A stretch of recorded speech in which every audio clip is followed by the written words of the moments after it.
I'm on my way to Brighton. One of the mentees secured his second rent deal. I think this one is about £800 cash flow. Can't really remember.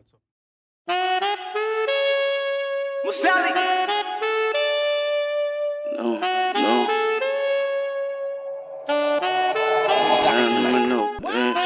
Hope you guys are doing really well. I'm on my way to Brighton. One of the mentees secured his second rent deal. I think this one is about £800 cash flow. Can't really remember on top of my head, but we're gonna clarify when we get there. So we'll keep you updated. We're gonna view the property and maybe at the end have like a mini interview to see how his journey going. So. No.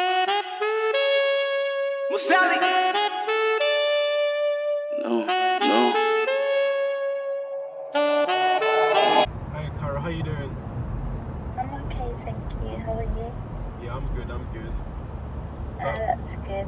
What's the latest from the agent? I tried calling again this morning. There was no answer, so I'm gonna keep trying. Okay. So I can get the contract. Yeah, I think they should have sent it to you by now, man. That's quite Yeah. slow on their behalf. Yeah, they're so slow like that. I don't know why. Yeah. The slower they act, the better for us, so we can even push the date even to January, if anything. Sorry? I said the slower they act, the better for us. We can even push the starting date into January. Yeah, that's true. Yeah. That's Okay. true. Okay, that's fine. Okay. Yeah. I'll let you look after the kid. But once you get the contract, forward it to me so I can have a look at it. Okay, I will do. Thank you. No worries, Carl. Alright guys, we're here. 2 hours trip from London to Brighton. We'll go check out the mentee, see the house, have a little chat, and then see how we can give you guys value.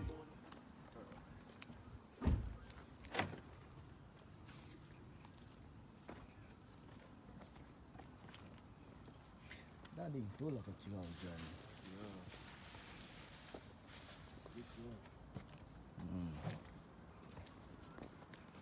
What's up, player? What's up? Hey, buddy. Good seeing you, man. Good to see you, man. Hey. Hey, that's my guy.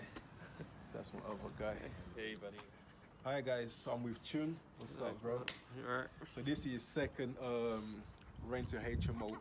So one you got is in Portsmouth, right? Yeah, one I got one Portsmouth And then this is the second one we got here. in Brighton. So we're just gonna give you guys a tour and then we're gonna have a chat later. So yeah, bro, just take us through. Yeah, sure. Let us know what's the deal, man. So, I had this about 2 weeks ago, roughly, and the place was pretty done up. As you can see, these are like the old furniture, so just get some new ones, make it more professional on that side. So the agents are taking this back. Yeah, taking about some of them I'm taking as well. So I'll put it in my garage and then I use it for the next property. Okay. So just to reduce cost. Cool. This is the first bed, so double bedroom. I put down, it was 550, but I'll put it down as £570 to rent this room. It was all white. I got the featured wall grey just to make it more professional and make it on a higher market really on that. But it was the single beds. They're gonna try and get the double bed in and then go from there really. But this is the first room. And this is the second one, right? Yeah, this is the second room. So this is a little bit smaller on here, but what I've done, I've ordered just to more storage space. I put down a Ottoman bed on that, so you can so there's more storage space, and then I'm just gonna have the cupboard. So yeah, it's just gives it a bit more storage and everything. But this is the smaller room, but I'm still renting out for 570 for this one. And then here's the third room.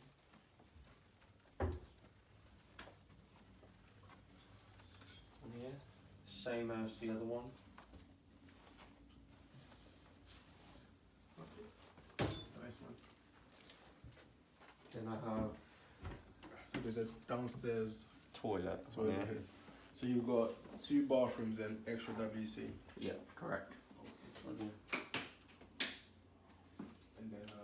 And this is the kitchen. So yeah, it's a really nice kitchen. The whole place really, it was just like that on here. I didn't do much. Really, I haven't done anything to the kitchen at all, really. I just bought some for the knives, toaster and everything, so that will be in place. This is the kitchen. and the garden is massive in the back as well, right? Yeah, garden's massive. It's got some stairs that goes around the back as well. So that's going to look nice in the summer, but other than that, yeah. So this is the kitchen area. So is there 2 bathroom and 1 toilet? Yeah, 2 bathroom upstairs Yeah. and 1 toilet. So yeah, so downstairs you see it's still in process, but when you go upstairs, that's pretty much the main ones that I've done up already to a standard and got it on the market. So these were the furniture that's provided, but the estate agent would take them all away, so I wouldn't need to pay anything. This is the 4th room. It is the one that's been done up on here. So it took me about 2-3 days to get it all sorted. The good thing is that most of it is already been used and bought from the previous, from my Portsmouth one. So it's just really trying to reduce your costs and make sure you can just keep redoing it rather than keep buying it and spending more money on that. That's a smart way. This is the 4th room.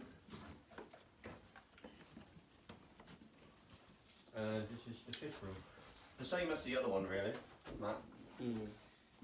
So yeah, £570 for this room. This is the 5th room. Yeah, the 5th one. The view is nice as well here. Yeah, it's really nice.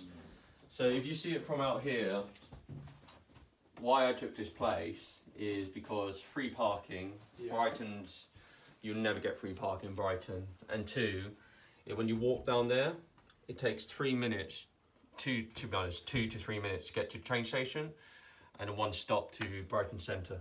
So and it only takes 10 minutes to get to Brighton Centre on that. Decent. So that's why I took this place for people pretty much a quieter lifestyle, because Brighton is really expensive. You wouldn't get this kind of room. I mean, on that. That's why I chose this area, and really because it's near the unis as well. I've been getting quite a lot of people who work at the uni that really wants to rent out this place. So it's all about networking and connection on that. Decent, man. I love the way these do it. Yeah. So these are the 2 bathrooms. They're pretty much the same, but it's nice. It's clean. Yeah, it's really nice. Feels weird. It feels like those kind of One in it. yeah. Yeah. This is the last one. This is the massive one. So how much is this one going for? I'm doing it for 590 on here. I mean, it's no brainer. I wouldn't easily, if I match it from that, they're gonna just take away, and I'm gonna lose money. So this is the big one, and this is definitely, of course, my favourite. It's just so much room. And then nice view to the garden as well. Yeah, nice view to the garden on there. Okay. Nice one, bro. Yeah. Great Awesome. tour. Yeah, thank you. That's it. Thank you. I want to guarantor someone joint venture and everything, and you're just thinking, why would anyone want to give their money with a stranger that they don't know? Yeah. But there are people out there, and you have to try. If you get negative people or anything, just say to them, that's interesting, but that's your loss. That's your problem. That's not my problem. What do you need? And why I got this far is really hanging around with the people that went through my struggle and just kept going on that.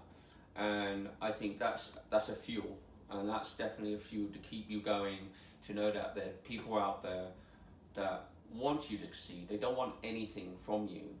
They just know that they've been through that pain. Yeah. And,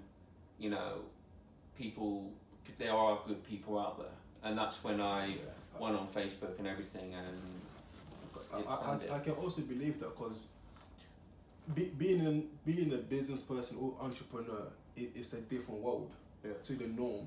Does it make sense? Most people don't understand the way we think. It's very high risk on what we do. It's very insecure in terms of finances. Your next movement, and people that has been through that, it kind of feels like it's like when someone say, I'm from the hood, I made it out the hood, then I'm going back to the hood to help. Does it make sense? He's someone that been through that and then became successful what he's doing, and he's just going back to help fellow entrepreneurs to do what he did, and then you hopefully can go back and do the against the same as well. I think when you first start, money is, money's not everything, but money is definitely most in when you start to build your life and everything. But when you get to a pinnacle point, when you have the money, you notice that money's not everything. It's all about helping people, providing value for the better, for everything. And you see all these people that are really rich, but they don't network and everything, and they always become really sad because they don't have that feeling of worthiness, or going through people that been through them and building a life and having fun, really.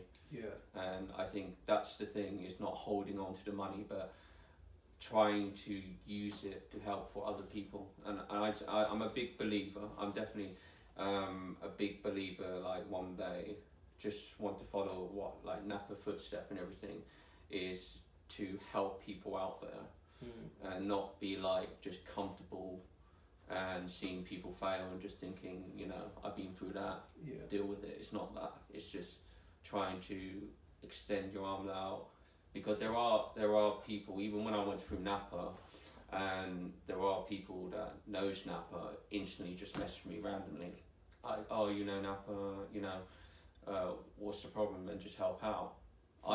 They don't even know me. I'm a stranger. I'll probably be a bad person, or like, but they in the end of the day, they don't mind, because they resonate through your story and through what you've been through a hard time, and they believe that in networking, if they know someone that's a good person and they teach them, they know that they're a good person as well. It's all about trust. It's definitely all about trust, and I think. So the first deal was finance. It was JV finance. So they also acted as a guarantor. Yeah. So they acted as guarantor, JV finance. They provided, I think 3,000, and then I got the deal. And usually, you can negotiate. But the contract will be usually for the JV. You pay back 90% over time period, and once you get paid them what they've provide and invest, you then split the cost on that. I mean, I'll be honest, usually I'll probably gain about 400 to 500 in net profit on that, providing and paying him as well. But sometimes it's just thinking outside the box. You got the deal, now you just need to work on it and what you can learn from it. I feel like, usually people don't even, people do fail and people do make mistakes even for the first deal, but it's making sure that you learn from it. Yeah, I think there's like a massive stigma where people are afraid to fail, people are afraid to make mistakes, because at the end of the day, bro, it's just life, and then I'd rather make mistakes. When things are going smooth in life, I get afraid. I feel like I need to make the mistakes. I need to F up somewhere along the line. That's where I get my learning. Does it make sense? Definitely. When I make mistakes, or I started a business, it never worked out, or whatever reason, that's where I get my learning. Yeah. That's where my experience become more valuable, because I can say to you, bro, you know what? Don't do that, because I've done that, this was the outcome. Yeah. Or this is what I've done, this was the outcome, or whatever. Does it make sense? It makes sense. So I just feel like your experience become more valuable, but when you're afraid to do what you want to do or what you need to do, you're just holding yourself back. Yeah. So moving forward, so your walk us through, you know, your second deal, the one that we at now, the Yeah. property that we're sitting in. Mm. It's a really nice. This one here, by conditions standard, is far better Yeah. than your first one. Yeah. Which is even fine because even my first one wasn't the best looking, Yeah. and Yeah. it wasn't the best cash flowing property anyway. Mm. But the moment we took that property, it's like the floodgate was open. Yeah. Does it make sense? Definitely. Even sometimes I say to people, listen, your first deal might not be your best deal, but it will be the deal that will give you more credibility. Yeah. Because now you can talk about something, you know, I've got this unit here, and then people can trust you more. But in comparison to someone going and saying, listen, I don't have anything. Does it make sense? Makes sense. Yeah. I mean, this second deal, how I got it, it's same thing, networking. Like, I started in Brighton, I think it was like April, May time, and then, you know, we were going to do, it's all about, even if you can't get deals, make sure you build, you know how to negotiate, you know how to build that relationship, and don't try and convey yourself as a person that are too business. There's always a balance, and it's hard to get that balance. Is try and to know the knowledge, but try and be as a friendly person. So you're trying to be a unique person, differentiate yourself compared to a salesperson. So I built this relationship with this guy, and he showed me around, but they were really expensive, like insanely. It's like maybe 3,500 to 4,000. It's so just there's literally no margin for you. it's insane, and you like asking, you know, you do your thing, and that's another thing, you know, where you provide an offer, don't be afraid. If you give an offer and that was one of the things we also beefed over, you know, fight over. You know, I would say, bro, listen, put your offer according to your due diligence. Yeah. Why would someone take £1,000 low? Why would someone take? Yeah, and the thing is, you have to question yourself. If you put it up and you're like, oh, that's the right amount, but it's not adding up and everything, and it doesn't feel right, and you said it's the right amount, you're being silly. You're being too comfortable. You try and bring it to a price where, you know, you feel uncomfortable and think embarrassed. Actually, that is the price you need to put, and as long as it adds up and you're gaining your net profit, that's the main thing. And even so, yes, there was a estate agent that's saying, you know, that's way too low. Are you joking around? But it's all business. You know, don't think about, you know, their feelings of joking around. Think about your life. You are signing up for usually 4 to 5 years. That's the main thing. Think about your life and your why and your goal. And what happened is I built a very good connection with this estate agent, and he said, we know what you do and everything. I promised you I'll come back to you. And then when I got the Portsmouth one in June, July, about August or I think October time, I rented that place. It was fully tenanted. Everything was planned. I don't know how, thank God. But 2 months time, 1 week after that, he called up and he said, do you want a property? This guy can't rent it out. It's been vacant for, he just missed it, because what happened, it's vacant for 3-4 months. They had a group and they just pulled out. Yeah. And I was like, yeah, sure. And then I came back, haven't seen him for 2-3 months. And he said that, you know, I came back to you because you're a nice guy. You seem like a really friendly guy, but at the same time, you know your stuff. So, and that's what happened. And then when you build a relationship, things will go. It's just a dominoes effect on that. And don't try and, yes, you can get deals, not build a relationship for business, but to expand and make it less effortless. Build network, definitely, because the one in Portsmouth, I build good relationship with the landlord. We sometimes go out for dinner or anything like that, and he said next year he's gonna just give me the second or third property because of networking. And now this one here, they're brothers, the 3 landlords, and they have loads of properties, and they said we'll see how you go.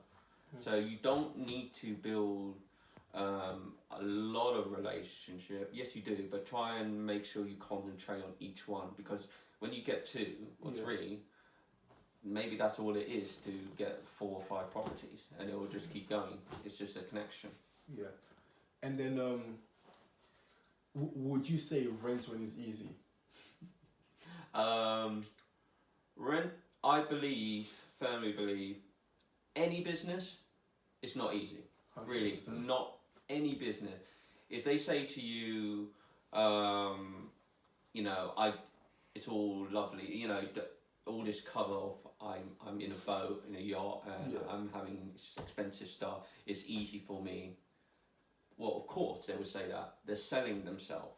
You know, they want your money, and that's the problem in life. You know, that's the problem in life. You see advertisement, you see everything, because that's how they survive. So as I say again, read between the line. But rent to rent, if you comparing it, if you do more research, rent to rent is definitely the best option, because you have, in a way, more control. You know, when you're negotiating, trying to find deals and everything, you're not really losing a lot of money. You lose some, but it's just time.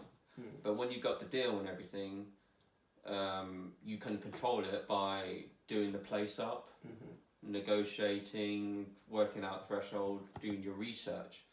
And that's why I feel rent to rent is good compared to like buying a whole property and then expecting the worst, really, because you put so much money in, or buying a product and trying to sell it on eBay and everything. So it's definitely more controlled than others. What has been like your most obviously for still like rewarding moments where, you know, getting your deals, you know, getting your property filled up and getting your second, and also, you know, you get interest people that wants to rent this property out.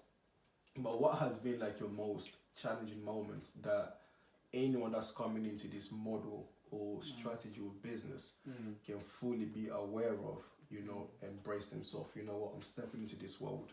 I can look at this guy's, what he's been through.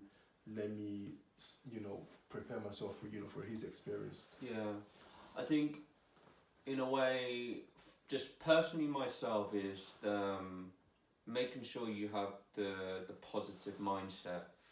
And if you feel negative because of other people, what they say, try and ignore that, but do your research and understand why you have a negative mindset. What is your root on that? Because in the end of the day, if you come in with a negative mindset, yes, you will fail. But if you willing to keep going on that, and strive and know that failure is not actually a failure, it's an opportunity. And I think that's the bigger thing. And I think it's really just going out there. I mean, you have to understand, going through your background, if you're saying you have no money and everything, okay, you have no money, but what you can still learn. There's still free courses out there. There's, you know, amazing. You still got YouTube and everything, and you network. And if that's not enough, meet that guy face to face. Try and know, like, you know, I think we're so scared of meeting this person. We're in this room with a computer, thinking I'm safe, so I don't have anything, you know, obligation. I'm not controlled. I can just say no and then back off. I think we need to go the extra mile to know and meet people face to face and feel it. And yes, unfortunately, it's all down to trust and utmost good faith. But you have to think about your life. Why did you apply for a job? You know, why did you study this? Go and do education when it's going to cost you 5-10k. You know, it's all based on trust, and I think that's the big thing. And just do your research, do your process, and try and just have feel in making that friendship. What about the work ethic? The work ethic is definitely, you have to be very strict. in your lifestyle, and like saying I can't go on holiday, but it's not a bad thing, you know. You're willing to take sacrifices for the short term, and what I believe, more like delayed gratification. yeah, and I believe in, you know, look at everything. Look how people work and business is. People are willing to save and work hard for the short term, and then retire for the long term because they did it. Make sure you systemize it, and once you systemize what you do, everything is just easy and done with. But if you live in a life where you feel like you can do your job, do this, and still live a lavish life, you want to go on holiday, you want to go out and everything, well, prepare yourself on that. But if you're willing to learn from it and come in and say, actually, my lifestyle is not willing, I'm willing to change, that's a good thing. But if you feel like you come in and thinking, because you see all this coverage of people saying, oh, you can do whatever you like and everything, I think, to me, that's wrong. I think it's definitely be prepared. Yes, you will fail, but if you're willing to learn from it, it will make you a really rounded person, and to appreciate life really, and appreciate the people around you, what you do. And I think in doing this, it made me a better person, even going out now, and even helping people as well. So I think it's definitely a journey to go through. Awesome. So just to wrap up, you know, what would be the 3 to 5 tips could you give anyone out there that's either doing rent to rent or about to start thinking about it? Just literally anything, you know, 3 to 5, you know. Yeah, probably said it throughout the videos, but first biggest thing, mindset. Definitely work on mindset. I don't think people invest enough in mindset. Like you think you just go through any business and think it's fine, but that, you know, you do your education on the business and everything, but you don't do enough education in the mindset of how to think outside the box, how to look at things. I think because your mindset changes everything. Yeah. I think. Second one is definitely networking.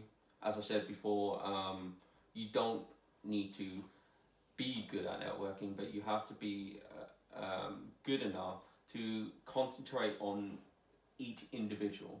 Don't try and invest more just because this person has a Rolex or this person is poor. You network differently. No, you network everybody equally, and it only requires 2, and then it'll expand. So, and 3 is following the process step by step. Because, or even right now, I mean, there are times that I don't follow process, and I'm just like, why did I do that? It's just silly. But make sure you follow process, do your due diligence, and that's why, as long as you every process, you know, you can even go to any entrepreneur. If it's all similar, just do it. That thing, you know. I think don't try and complain about it. And I think 4th,